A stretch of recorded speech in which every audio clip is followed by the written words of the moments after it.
This is presentation number 3 by Melissa Rice and Carrie Higgins. In today's presentation, we are going to discuss hidden curriculum.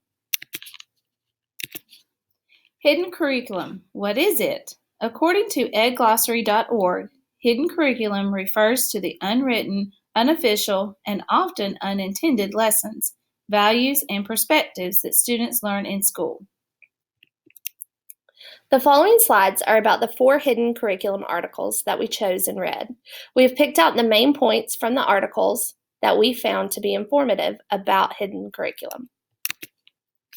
In the article, Curriculum and the Work of Teachers by Gail McCutcheon, one of the main points we found to be informative was that there are 2 characteristics of hidden curriculum. It is not intended, and it is transmitted through the everyday normal happenings in schools. McCutcheon stated that the hidden curriculum is what students have an opportunity to learn through everyday goings-on under the support of schools, although teachers and other school people do not intend those learnings. Another important point that she made was that teachers are thinkers.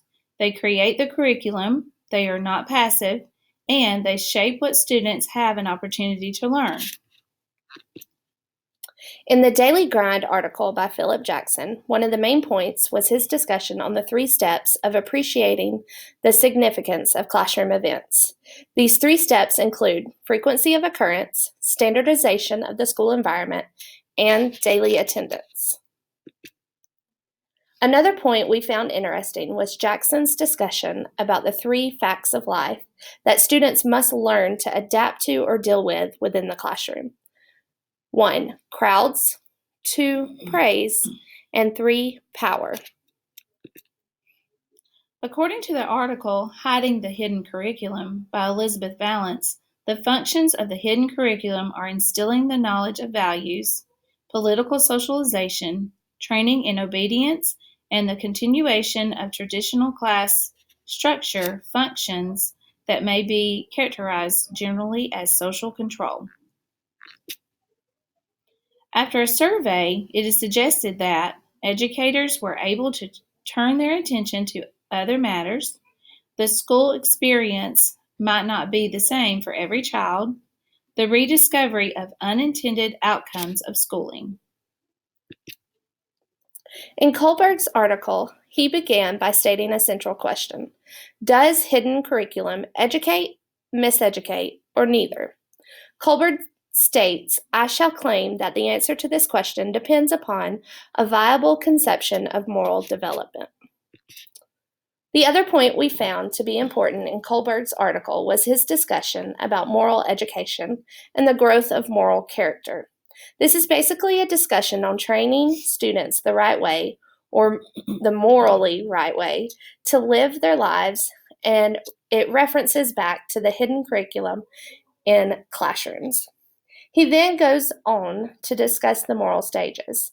The first level is the pre-conventional level, where students are responsive to rules and labels of right and wrong or good and bad. They also interpret these through consequences such as punishments, rewards, and exchange of favors. The second level is the conventional level. This explains the good boy or nice girl orientation and the law and order orientation. The third level is the post-conventional level. This is a level where there is an effort to define moral values and principles made by the child.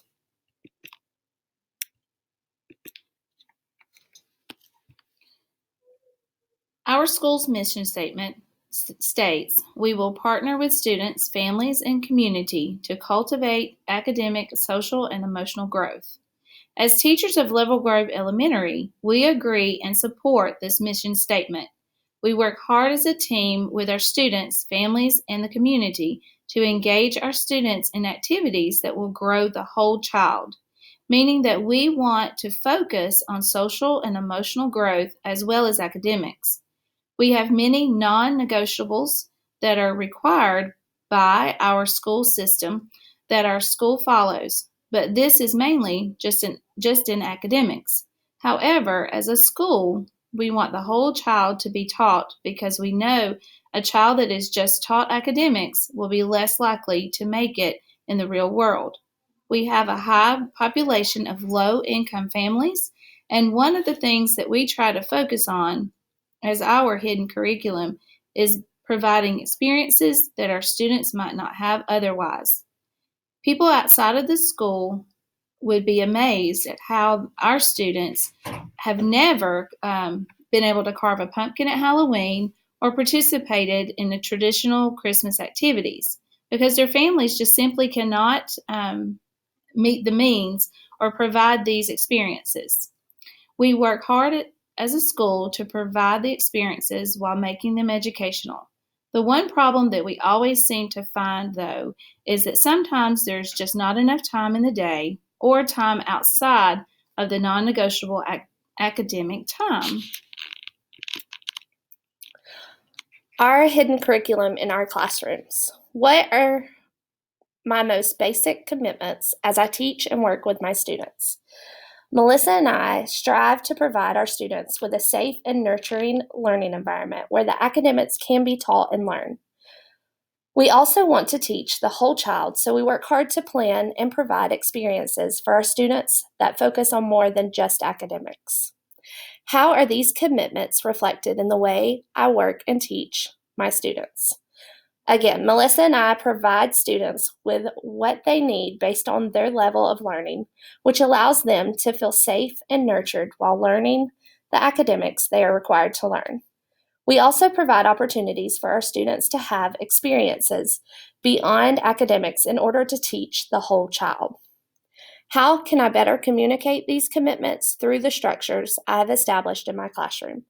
Melissa and I believe that we could always ensure to take pictures and broadcast these pictures and stories at the school, county, and state levels of what our students are experiencing and how beneficial it can be for our students and the teaching of the whole child.